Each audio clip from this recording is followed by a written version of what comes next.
नमस्कार विद्यार्थी मित्रांनो, सीपी मुंबई पोलीस भरती 2024 तर 3 सप्टेंबरला आज सीपी मुंबई पोलीस भरतीचं ग्राउंड झालं। तर भरती कशा प्रकारे या ठिकाणी चालू आहे, तर आता किती वेळपर्यंत मुलांना ग्राउंडच्या अंदर बसून ठेवलं जात आहे, त्याचबरोबर तुम्हाला भरतीला जाताना कोणकोणत्या चुकांनी करायच्या आहे, कोणकोणत्या गोष्टीचं लक्ष ठेवायचं आहे, त्याचबरोबर तुम्हाला कागदपत्र या ठिकाणी कोणकोणते न्यायचे आहे आणि एका डिटेलमध्ये मुलांना आज किती मार्क्स या ठिकाणी पडले, 50 पैकी किती मार्क्स या ठिकाणी पडत आहे, त्याचबरोबर 150 मुलं ते 1600 मीटर रनिंगसाठी सोडत आहे, तर 150 पैकी मुलांना या ठिकाणी किती मार्क्स पडत आहे, म्हणजे 150 पैकी किती मुलं या ठिकाणी रनिंगमध्ये कटत आहे, त्याचबरोबर हाईटमध्ये किती मुलं या ठिकाणी बाहेर होत आहे, छातीमध्ये किती मुलं बाहेर होत आहे, त्याबद्दल सुद्धा तुम्हाला माहिती सांगणार आहे। त्याचबरोबर तुम्हाला कोणत्या बॅचमध्ये यामध्ये रांगेमध्ये लागावं लागणार आहे, त्याचबरोबर तुम्हाला या ठिकाणी जे विद्यार्थी मित्रांनो ग्राउंडच्या अंदर स्पाइक बूट अलाउड आहे की नाही आहे याबद्दल सुद्धा माहिती सांगणार आहे। तर आज 2 सप्टेंबरला भरती कशा प्रकारे झाली याबद्दलच माहिती सांगणार आहे। तर आजचा व्हिडिओ खूप महत्त्वाचा होणार आहे, व्हिडिओ शेवटपर्यंत बघा आणि व्हिडिओला आताच लाईक करा।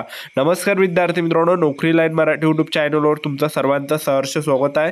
तर मित्रांनो, व्हिडिओचा थंबनेल बघून तुमच्या लक्षात आलं असेल की आपला व्हिडिओ कोणत्या टॉपिकवर होणार आहे। व्हिडिओ सुरू करण्याच्या आधी नोकरी लाईन मराठी यूट्यूब चॅनलला सबस्क्राईब करा, जेणेकरून प्रत्येक भरतीचे अपडेट तुमच्यापर्यंत सर्वात आधी पोहोचेल आणि जास्त करून सीपी मुंबई पोलीस भरतीच्या रिलेटेड जास्त व्हिडिओ आपल्या चॅनलवर अपलोड करत असतो। तर पाच सकाळी या ठिकाणी बॅच आहे, सकाळी 5 वाजताची बॅच आहे, त्यानंतर सकाळी 7ची बॅच आहे, त्यानंतर सकाळी 9ची, त्याचबरोबर 11ची, त्यानंतर 2 वाजताची बॅच आहे दुपारची।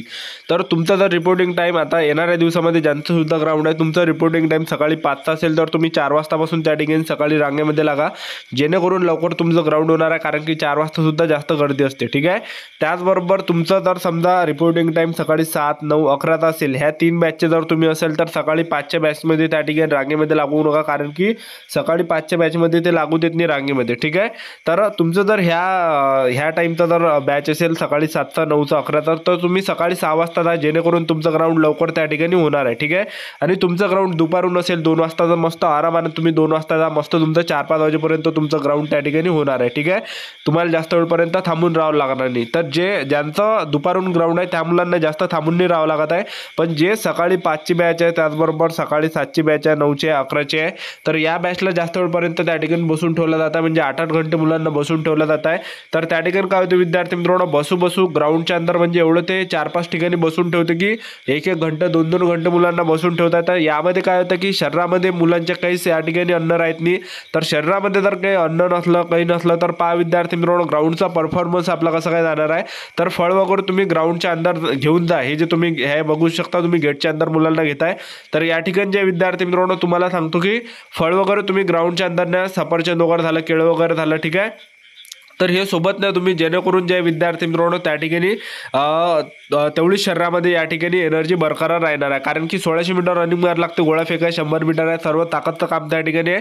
तर फळ वगैरे तुम्ही ग्राउंडच्या अंदर द्या। तर सर्वात अगोदर आज जे विद्यार्थी मित्रांनो मुलांना गेटच्या अंदर या ठिकाणी घेतलं, तर गेटच्या अंदर घ्यायच्या वेळेस त्या ठिकाणी हॉल तिकीट ते चेक करत आहे, वरतं हॉल तिकीट ठेवायचं आहे, आणि हे झाल्यानंतर मुलांना तिथं बसून ठेवत आहे। बसून ठेवल्यानंतर ते काही सूचना देत आहे गेटापाशी मुलांना की तुमचं जे बॅग आहे, बॅगेमध्ये काही असेल, काही इंजेक्शन वगैरे झालं, गोळ्या औषध वगैरे झालं, झेंडू बाम वगैरे झालं, स्प्रे वगैरे, हे काढून घ्या, कारण की ते समोरच बॅग चेक केले जाणार आहे आणि सर्व डस्टबिनमध्ये तुमचं या ठिकाणी जाणार आहे। ठीक आहे, तर हे त्यांनी माहिती सांगितल्यानंतर त्या ठिकाणी जे विद्यार्थी मित्रांनो ते हे सुद्धा सांगत आहे की तुमचा आधार कार्डचा जो नंबर आहे हा तुम्हाला हॉल तिकीटच्या मागं लिहायचा आहे पेनानं। ठीक आहे, तर एवढं झाल्यानंतर आणखीन मुलांना त्यांनी एक रांग उठवली 100-100च्या आणि समोर पाठवलं, आणि त्या ठिकाणी टेंट टाकलेले आहे, तर टेंट खाली सर्वात अगोदर बॅग चेक केले जात आहे। तर बॅग चेक केल्यानंतर त्या ठिकाणी काय होतं की बॅग चेक केल्यानंतर आणखीन मुलांना त्या ठिकाणी जे म्हणजे 2 घंटे त्या ठिकाणी उभं राहावं लागत आहे, 1 ते 2 घंटा उभं राहावं लागत आहे मुलांना, कारण की एक मुलांची पूर्ण बॅग ते चेक करत आहे। तर तुम्हीच विचार करा, एक मुलांची जर बॅग चेक केली तर किती टाइम त्या ठिकाणी लागते। तर बॅग चेक केल्यानंतर त्या ठिकाणी आणखीन मुलांना समोर ते पाठवत आहे, खिसे वगैरे चेक करत आहे, खिसे चेक केल्यानंतर आणखीन थोडासा 100-200 मीटर ते पाठवत आहे, आणि त्या ठिकाणी मोठा टेंट टाकलेला आहे। तर तिथं सर्वात अगोदर ते बॅगा ठेवायला लावत आहे। बॅगा ठेवल्यानंतर तुम्हाला आधार कार्डच वरतं ठेवत आहे, डॉक्युमेंट कोणकोणते लागते, तर सर्व कागदपत्र तुम्हाला घरी ठेवायचं येणाऱ्या दिवसामध्ये ज्यांचं सुद्धा ग्राउंड आहे, तर तुम्हाला सोबत फक्त आधार कार्ड आणायचं आहे, हॉल तिकीट आणायचं आहे, त्याचबरोबर तुम्हाला या ठिकाणी जे 2 फोटो आणायचे, बस, बाकी या ठिकाणी काहीच लागत नाही। तर पहा त्या ठिकाणी बॅगा मुलांना ठेवायला लावल्या, आणि बॅगेमध्ये तुम्हाला आधार कार्ड सुद्धा ठेवायचं आहे, कारण की ते समोर हरपू शकते। तर आधार कार्ड सोबत बॅगेत तुम्हाला ठेवून देत आहे आधार कार्ड, आणि वरतं तुम्हाला हॉल तिकीट ठेवायचे आहे। ठीक आहे, तर हे झाल्यानंतर आणखीन मुलांना समोर पाठवलं, आणि त्या ठिकाणी टेबल नंबर आहे 1 2 3 4 5 6 7 8 9 10 अशा प्रकारे। तर तुम्हाला ज्या टेबल नंबर खाली जे त्या ठिकाणी रोल नंबर दिलेला आहे, तर जो तुमचा रोल नंबर ज्या टेबल नंबर पाहिजे तर त्याच रांगेमध्ये तुम्हाला लागायचं आहे, कारण की 200 मुलांची रांग लागत आहे आणि ती जर तुमची रांग चुकली तर आणखीन तुम्हाला नव्याने त्या ठिकाणी रांगेमध्ये लागावं लागणार आहे. त्यामुळे तुम्हाला जर तिथं रोल नंबर दिसत नसेल आपल्या टेबल नंबर तर तिच्या पोलिसांना किंवा पोलिसांना विचारा की मी कोणत्या टेबल नंबरच्या रांगेमध्ये या ठिकाणी लागू, तर ते तुम्हाला बरोबर सांगणार आहे. ठीक आहे. तर टेबल नंबरपाशी तुम्ही रांगेमध्ये लागल्यानंतर त्या ठिकाणी जी प्रोसेस होत आहे तर त्या ठिकाणी ते हॉल तिकीट घेता, हॉल तिकीटवरती शिक्का देताय, शिक्का दिल्यानंतर एक फोटो आपला हॉल तिकीटला चिपकवायचा आणि एक फोटो त्यांच्याजवळ द्यावा लागते पोलिसवाल्यांजवळ, त्यांच्या त्या फाईलमध्ये ते चिपकवते. त्याचबरोबर तुमची ते ते सिग्नेचर घेणार आहे. सिग्नेचर वगैरे घेतल्यानंतर आणखीन मुलांना समोर ते पाठवतात आणि समोर हाईट होत आहे, हाईटचं मेजरमेंट होत आहे आणि तिथं सुद्धा 20-25 मिनिटं मुलांना बसून ठेवलं जात आहे. तर हाईटचे जवळपास त्या ठिकाणी 30-40 असे हाईट मोजणारे त्या ठिकाणी पोलीस आहे. ठीक आहे. तर सर्वात अगोदर त्या ठिकाणी हाईट मुलांची घेतली, तर हाईट मोजायच्या अगोदर त्या ठिकाणी ते शर्ट आणि बूट काढायला लावताय आणि हे सर्व झाल्यानंतर ते हाईट घेतात आणि हाईटमध्ये सुद्धा भरपूर मुलं या ठिकाणी बाहेर होत आहे, म्हणजे जास्त मुलं या ठिकाणी हाईटमध्ये कटत आहे. त्याचबरोबर छातीमध्ये सुद्धा भरपूर मुलं कटत आहे. तर छातीमध्ये आणि हाईटमध्ये मुलं या ठिकाणी बाहेर होत आहे, तर ते अपात्र होत आहे मुलं आणि तिथूनच मुलांना घरी पाठवलं जातं, कारण की डिजिटल मशीन आहे त्या ठिकाणी, त्यामुळे जास्त मुलं या ठिकाणी हाईटमध्ये कटत आहे. ठीक आहे. त्या ठिकाणी मुलांना सरळ उभं ते राहावं लागत आहे, उभं ते राहावं लावता पोलिसवाले. उभं राहिल्यानंतर ते आपल्या मशीनमध्ये दाखवते की आपली हाईट किती आहे, आपलं वजन किती आहे, आपलं छाती किती आहे, आपली उंची किती आहे, सर्व ते त्या मशीनमध्ये दाखवते. ठीक आहे. तर हे सर्व झाल्यानंतर तिथं फोटो वगैरे घेतला जात आहे. बाजूनच फोटो घेतल्यानंतर त्यांनी एक सिग्नेचर घेते. सिग्नेचर घेतल्यानंतर आणखीन मुलांना ते समोर पाठवतात आणि तिथं जे विद्यार्थी मित्रांनो चेस्ट नंबरसाठी मुलांना बसून ठेवलं जातं आणि तिथं सुद्धा खूप भारी रांग त्या ठिकाणी लागलेली आहे. हजारो मुलं त्या ठिकाणी बसले राहते. तर तिथं सुद्धा 2 घंटे लागते नंबर यासाठी, चेस्ट नंबरसाठी.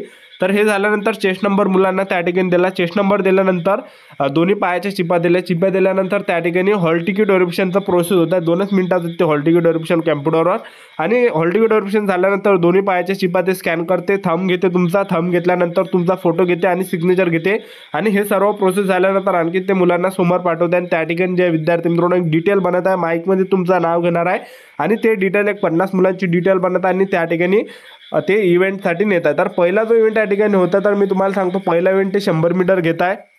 100 मीटरला 4-4 मुलं ते सोडत आहे. ठीक आहे. जसे तुम्ही सेन्सर 100 मीटरसाठी शेड टाकलेला आहे, त्यांनी पूर्ण असा शेड टाकलेला आहे 100 मीटरसाठी. ठीक आहे.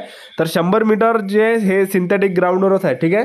तर 100 मीटरला 4-4 मुलं सोडत आहे. तर एकदम स्पीडनं तुम्हाला पहिलाच या ठिकाणी 100 मीटर ओढत आहे. जे मुलं एकदम स्पीडनं ओढणार आहे त्यांना चांगले मार्क्स या ठिकाणी पडणार आहे, कारण की जसे सेन्सरपासून निघाल तसा तुमचा मायक्रो सेकंडनी टायमिंग त्या ठिकाणी चालू होते. ठीक आहे. तर 100 मीटर झाल्यानंतर त्या ठिकाणी लगेच जे विद्यार्थी मित्रांनो दुसऱ्या इव्हेंटसाठी ते 5-10 मिनिटानं दुसरा इव्हेंट लगेच घेत आहे 1600 मीटर रनिंग. तर 1600 मीटर रनिंगला ते 150 मुलं सोडत आहे. 3 डिटेल त्यावर सोडत आहे.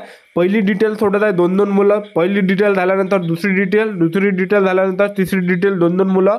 तर या ठिकाणी काय होतं की मुले या ठिकाणी ट्रॅकच्या बाहेरून या ठिकाणी जास्त रनिंग मारत आहे, तर गर्दी असल्यामुळे. तर तुम्हाला ह्या चुका करायच्या नाही आहे. तर ट्रॅकच्या अंदरून तुम्ही धावा, जेवढे तुम्ही ट्रॅकच्या अंदरून धावसान तेवढं तुमचा या ठिकाणी टायमिंग कमी येणार आहे, तुमचं अंतर तेवढं कमी येणार आहे आणि तुम्हाला जास्त या ठिकाणी मार्क्स पडणार आहे. आणि 150 पैकी जे विद्यार्थी मित्रांनो 60 मुलं या ठिकाणी पहिल्या दुसऱ्या तिसऱ्या राऊंडला त्या ठिकाणी थांबत आहे. ठीक आहे. त्याचबरोबर रनिंग झाल्यानंतर या ठिकाणी विद्यार्थी मित्रांनो लगेच 5 ते 10 मिनिटांत त्या ठिकाणी गोळा फेक होता आणि गोळा फेकला तुम्ही पहिला नंबर या ठिकाणी लावू नका, हे चूक करू नका. सगळ्यात शेवटी गोळा फेका, कारण की 1600 मीटर रनिंग झाल्यावर आपण तिथं डायरेक्ट झोपतो तिथं, ज्याने कंप्लीट त्या ठिकाणी मारली त्यांनी. ठीक आहे. तर गोळा फेकायच्या वेळेस तुम्हाला ज्या विद्यार्थी मित्रांनो रिलॅक्समध्ये गोळा फेकायचा आहे, काही घाबरता नाही कोणाला. ठीक आहे. तर हे झाल्यानंतर ज्या विद्यार्थी मित्रांनो गोळा फेक झाल्यानंतर ते मार्क दाखवत आहे एका डिटेलचे 50 मार्क्स आणि सर्व मुलांना ते सहाय्य करायला लावतात 100 मीटरच्या फाईलवर, 1600 मीटरच्या फाईलवर, गोळा फेकच्या फाईलवर. तर आज कशा प्रकारे मुलांना मार्क्स पडले, तर 50 पैकी 20 मुलं आहे की ते रनिंगमध्ये काढत आहे. 1600 मीटर रनिंगमध्ये पहिल्या दुसऱ्या तिसऱ्या किंवा चौथ्या राऊंडला थांबत आहे आणि उरले 20 मुलं तर त्यांना 20, 16 त्याचबरोबर 18, 20, 22, 24, 26, 28 अशा प्रकारे मार्क्स पडत आहे. आणि उरले 10 पैकी 6 मुलं असे की त्यांना या ठिकाणी 30 झालं, 32 झालं, 34, 36, 38 अशा प्रकारे मार्क्स पडत आहे. आणि उरले जे 4 मुलं त्यांना जे मार्क्स पडत आहे तर त्यांना मार्क्स पडत आहे 40, 41, 42, 44, 45 अशा प्रकारे मार्क्स पडत आहे. तर अशा प्रकारे ग्राउंड झालाच.